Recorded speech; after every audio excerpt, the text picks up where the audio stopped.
In the news this week, Perth plunged into snap lockdown for 5 days after a security guard contracted COVID-19.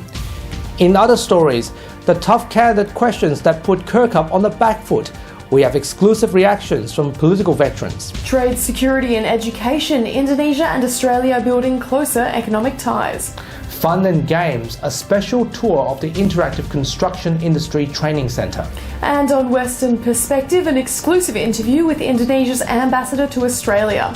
Plus, Dr. Miller's COVID comment. This is the Evening News with Ivan Leung and Sarah Smith. Good evening. Those exclusive stories in a moment. But first, WA has been plunged into a 5-day lockdown after a security guard at the CBD quarantine hotel contracted COVID-19.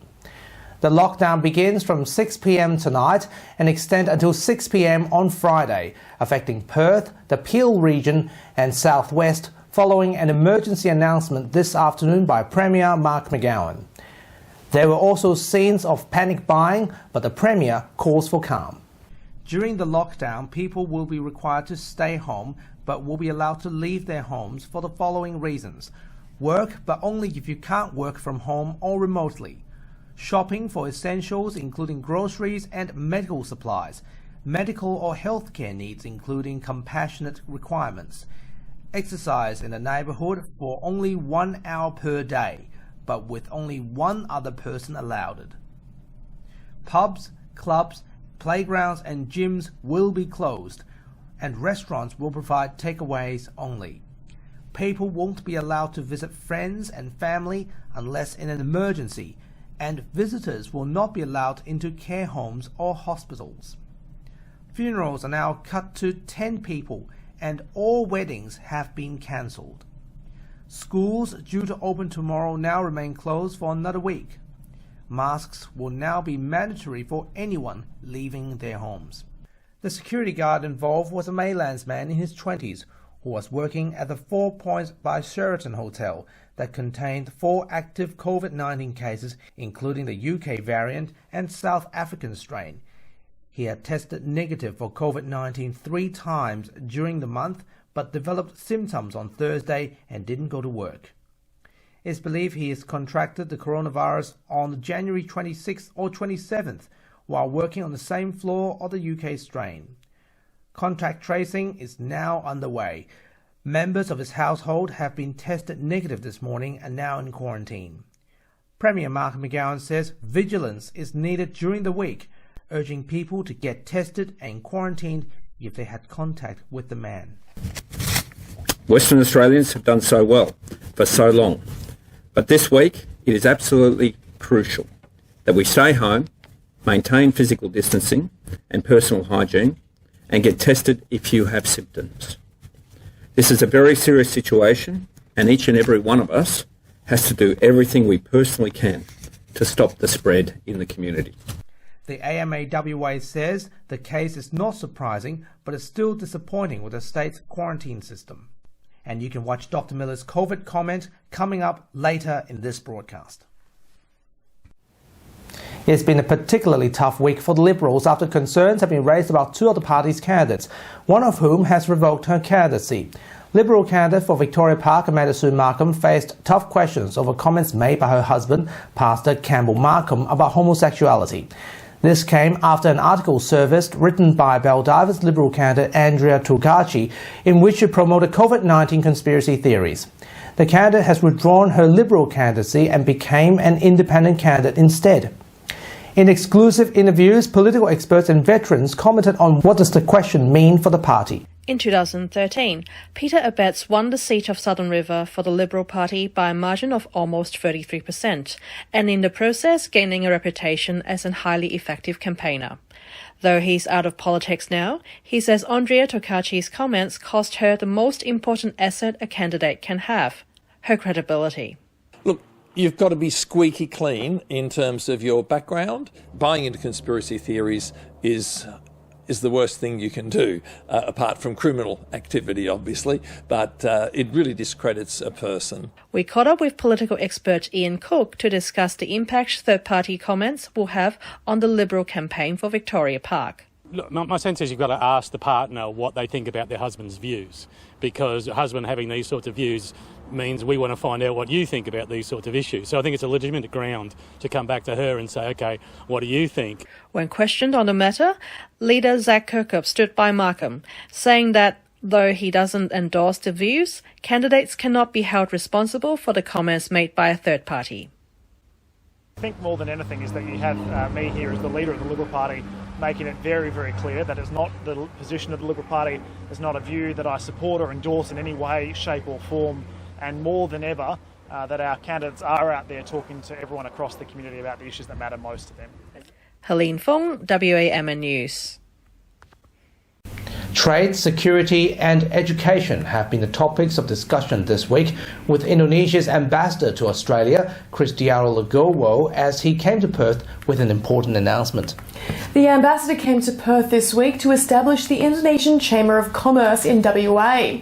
It's part of efforts to increase diplomatic and economic relations between our two nations. With this undertaking, we can see the enhanced role of the Indonesian community here in Western Australia for them to contribute and to participate in our joint effort to enhance further the already strong and robust relations between Indonesia and Australia. In trade between our two countries will go to the next level. Because this partnership is not only about eliminating tariff. It's not only about easing the flow of investment, but it is about also to make our two nations closer.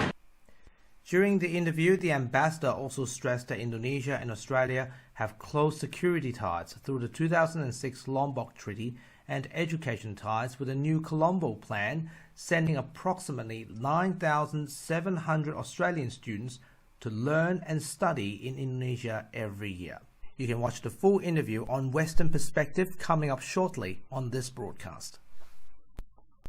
Recent government boosts to vocational education and training are creating more pathways for young people who may not want to go to university. The Construction Industry Training Fund's Interactive Centre has attracted media attention following Premier Mark McGowan's visit this week. Reporter Shibs Way went to explore and experience how the centre provides young people with valuable insight to the industry. So we're at the Construction Futures Centre here. We're going to give you a little bit of a tour of what it's actually like here. So we take school students throughout the year. We've got Steve on here on our excavator simulator, which will show you how you can actually dig up the sand. So it's a really good taste tester for a lot of the students. So as we come through here, we've also got our civil section, which showcases the civil industry, and you'll see the Tonkin Reid Highway. This is a miniature figure of it, so I can see all the different stages that it goes through. We've also got, if you continue over through here, we've also got our brand new kinetic sand exhibits. They've just been installed, and we've got some of the girls on here giving it a go. So this will again showcase your civil industry, where they'll dig up the sand, and then they'll change it all. So they'll move the surfaces around, it'll show them each little intricate step, but you don't really see when you see the normal roadworks happening. So we've got Caitlin over here on our VR equipment. She's currently being the dogman rigger for the crane site. So she'll be directing the crane driver on what they need to do. So this is a great opportunity for kids to actually see these real life jobs that they might not know even exist within the construction industry. So how has the reception been to this place? It's been great. Every school that we've had through really loves it. They love seeing all the different career opportunities, and there's so much that they didn't know about the industry when they come out here. So it's given them an insight into how it's like being in the Definitely. We've had quite a few kids that have even came through the centre here, and then they've ended up in the construction industry. They've done some civil works, and it all kind of stems from planting that seed, letting them know what's actually available to them out there and how broad the opportunities in the construction industry are. Police Minister Michelle Roberts announced an increase in the reward on offer to a life-changing amount of money, $1 million for information about the disappearance and suspected death of Kalgoorlie woman Lisa Golvin 21 years ago, which could lead to the arrest and conviction of the perpetrator. Ms. Roberts also highlighted the option of giving information anonymously and pledged the availability of police witness protection program if required by informants who fear for their safety. Ms. Golvin was 28 years old at the time of her disappearance. She was last seen alive near the hotel's bottle shop at about 7:30 a.m. on October 8, 1999. She vanished from the vicinity of Kalgoorlie's Foundry Hotel, which at the time was adjacent to the clubhouse of the Club Deros bikie gang. Detectives fear that Ms. Golvin was the victim of foul play, but her body has never been found despite extensive inquiries and searches. Premier McGowan and Minister Saffioti have made a series of announcements this week regarding contact tracing, jobs and infrastructure investments. The state government will pump an additional $54 million into congestion-busting road projects that they say will make drivers safer. New COVID contact tracing requirements will come into force from February 12th. Anyone entering hospitals, retail shops or takeaway food venues will be required to log their entry on the official Safe WA app or contact tracing form. The Premier also announced a new deal with Woodside that will connect the Pluto project and Northwest Shelf gas plants. The deal will create 350 jobs and ensure the longevity of each project and a future for local gas in WA. Curtin University's goal of making spaceflight more affordable has had an adrenaline shot in the form of a $500,000 WA state government investment. The Space Science Technology Centre's binary project is named after a Noongar word for shooting stars.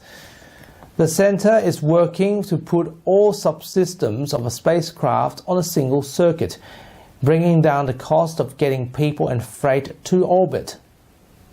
The funding was awarded by Minister for Science Dave Kelly and will help to create Australia's first homegrown satellite constellation. 5 binary CubeSats will hit its orbit within the next 2 years, bearing the WA state government's coat of arms. This is literally a spacecraft that you can hold in your hand on a single board. This is really cool because it means that we can do some fantastic things to give access to space for researchers, for industry and for students. Vaccine producer Moderna claims their COVID vaccine is effective in preventing infection against new strains of the virus, after effectiveness concerns were raised. Moderna say that there is no reduction in antibodies against the UK strain and only a minor reduction against the South African strain. Pfizer and BioNTech SE have not yet announced whether each of their vaccines are effective against the South African strain, but they have said they're good to go against the UK strain. US President Joe Biden has made the climate emergency a priority for his administration after signing a series of bold executive orders this week. The orders mean that new gas, fossil fuel and oil leases are revoked. It also created new offices to push for environmental justice, reduce pollution and create new jobs in America. Mr. Biden says environmental justice will be front and centre in his work. The NASA's rover Perseverance is set to land on Mars on the 18th of February after a 7-month journey to the Red Planet. This descent will mark the first ever autonomous guided landing on Mars.